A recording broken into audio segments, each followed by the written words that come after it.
All right, well, let me welcome all of you to what is really a very special event. We've got some great news to share, and so we are celebrating here. But I think one of the first things we're celebrating is when government and education come together actually for the well-being of the people we mutually serve.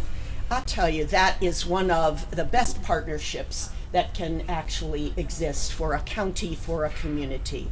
And so this is what has happened between Baltimore County and CCBC, creating the Baltimore County College Promise Scholarship Program.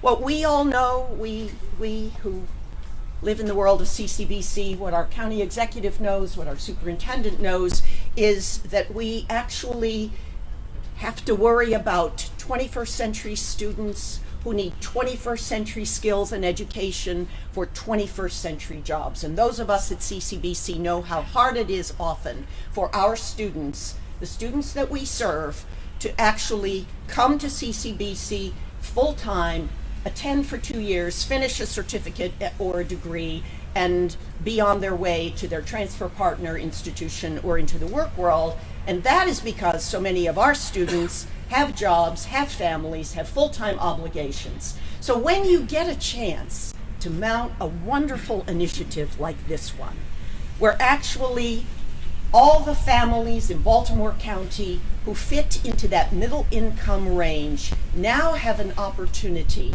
to send their children to CCBC full-time with a Baltimore County Promise Scholarship. And as I often say, and we certainly know the truth of this here, this is a group of people who, odd to say, but I like to say it this way, make too much money to be eligible for the federal Pell Grants, but they make too little money to be able to send their children to the Community College of Baltimore County, even though we are the best and most attractive financial opportunity, educational opportunity that exists. So what we're celebrating today is a county executive who has supported the expansion of our College Promise program, a county council that has been supportive of this. At CCBC, we consider this to be the best thing that has happened to us, best for our students, best for our families, and really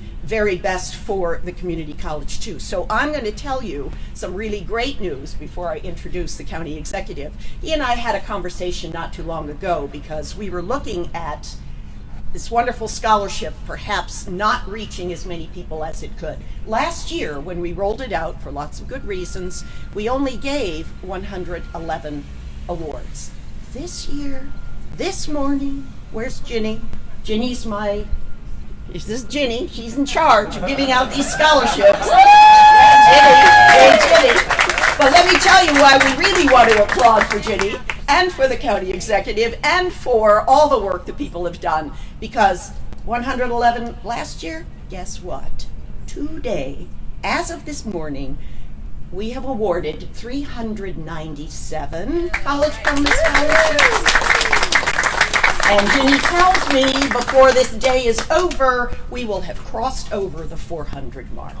I'll tell you, this gives me chills. And so, you see this whole gang back here. I mean, they've been wearing these same shirts for a month now. I hope we give them at least 2 so they can wash one of them. But that really tells you the commitment that CCBC has been able to make when we have a partner, actually, as we do with our county executive and our county council. So what I'm going to do is introduce our county executive. And it is always a pleasure to do this. I don't get many opportunities, but every time I do, I like to say what an amazing man we have sitting in our county executive seat. He is not only one who has supported and enabled us to expand the Promise program, but he's an educator himself. And he understands the important connection between what we do and what he does and what the council does in terms of improving the socioeconomic well-being of all the people that we serve. His support has enabled us to expand the eligibility, to be able to give away as many scholarships as we can, And I'm going to hold you to this conversation. As I'm sharing this publicly, this conversation that we had, and his intention to actually help to create really the best and the strongest P through 20 ecosystem of educational opportunities for the people of Baltimore County. I think that stands as a vision we are ready to support. So with that, County Executive John Olszewski. Well, thank you, Dr. Kurtenitis. What a pleasure to have such great partners in you and your team here at the Community College of Baltimore County, but also Dr. Darrell Williams and the incredible team at Baltimore County Public School System. We are so grateful that we have such a strong foundation from which we're building as we strive to be the best school system, not just in the state, but we aspire to be the best school system in the country and the best education system in the country. And we realize that is in partnership with our public school system and our higher education community, and our friends here at CCBC have been doing an outstanding job of leading the way. Early on, Dr. Kurtenitis and team has been championing the College Promise program, and we're getting excited early. That's great. And you know, the T-shirts ask the question, "Got promise?" And the answer is yes. We have promise in our students. We have promise in this program, and today we are further fulfilling that promise to our residents, to our scholars here in Baltimore County. We, in this year's budget, intentionally expanded opportunity and wanted to find a way to make that promise more available to more people. So we, in addition to expanding the eligibility threshold to $85,000 originally, we also made the grade point average more accessible for our scholars. And we expanded the length of time that students could be out of school. And we've already seen great progress because of that. But because Dr. Kurtenitis and her team saw that the money that's been allocated can actually still serve more, today we're further expanding that opportunity and that promise to more people by raising the threshold again from $85,000 to $150,000 for our residents.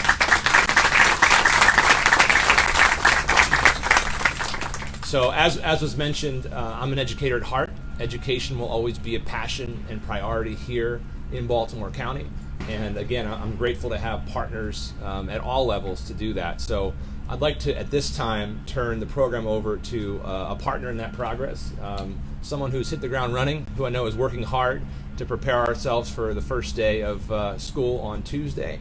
And I'm excited for his leadership here in Baltimore County. Let's hear it for Dr. Darrell Williams, everyone.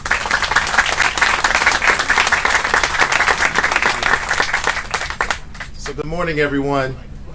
It is a pleasure to be among the voices of thanking our county council, our county executive for this opportunity and this expansion of our College Promise. So a secret, I must have been day number 22 or 23. I heard from Dr. Kurtenitis, and I dropped everything on my calendar and gave her my undivided attention. I felt like I was going to the principal's office at that day. But I do want to acknowledge her leadership. You have created, and the entire staff created, so many opportunities for our students, and I really appreciate that, because we all know that these days there's the desire or need to have some college education for many jobs, and our careers are thriving, and those requirements are increasing. So our enrollment to diversify and increase, we need the support, and we appreciate the support and the collaboration. So what College Promise tells our students is that we have them. We understand that working together we can make higher education a reality, regardless of financial need. It's one of those ways our county invests in our future and our greatest resource, which is our students. And we appreciate that, and we appreciate the focus and attention. So our students are the center of everything we do. I've been saying this since day one. My job is to raise the bar, close the gaps, and prepare our students for our future. And I've also been encouraging our staff to say every student in our buildings need to have at least one adult whom they trust. That is called the relationship. That is called knowing what our students need. So I will ask that Krista, it was a pleasure to meet her. You'll have an introduction in a minute. But I do want to encourage Krista to continue to be that example and to encourage others to strive for their future and to help them. Because sometimes helping is just a matter of communicating and letting them know your story. Your story can touch so many lives. So again, thank you for this opportunity and thank you for this working partnership.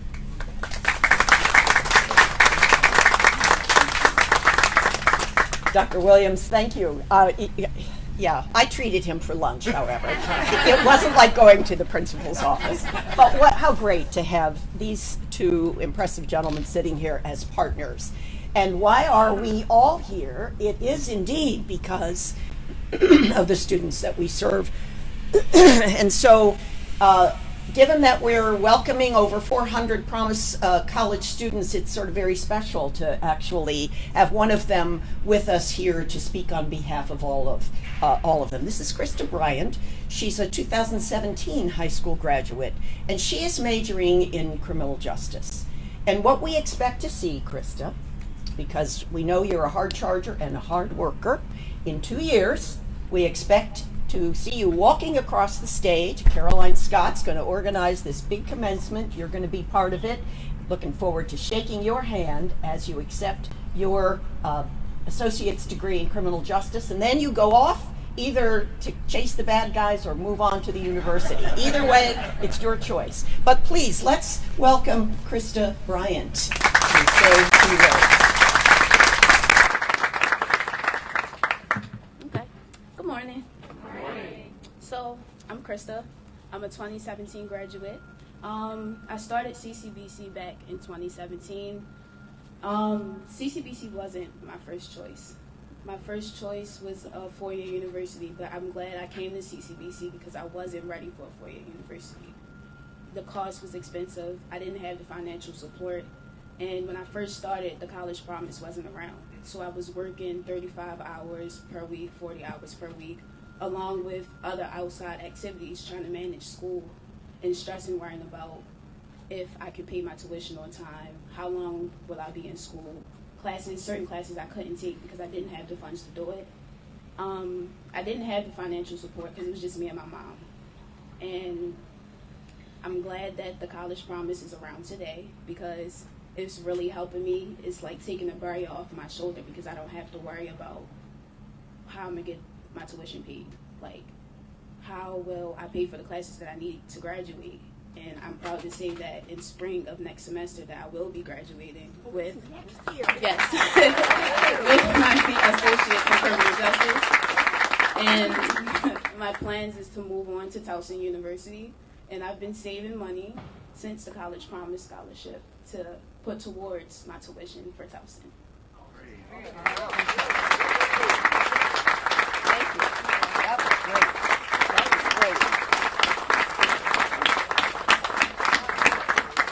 I don't think any of us could have said it better than what Krista just shared with us. And this is the story of CCBC students over and over and over. And look what we can do together to help people who would otherwise, Krista, it might take you till 2025 without the College Promise. And you see the beauty of what she's able to do now, saving money for her next 2 years. And that's gold. So good job, Krista. You've represented the Promise students very well. So let me sort of bring this to closure. I'll refer back to a phrase I used at our fall focus. Every year I like to have a phrase that sort of focuses our agenda for the year. This year we have a new strategic plan. You'll be glad to know, very 21st century. But this year the phrase was, and I think both of you could borrow this actually, and because it is this: vision without implementation is hallucination.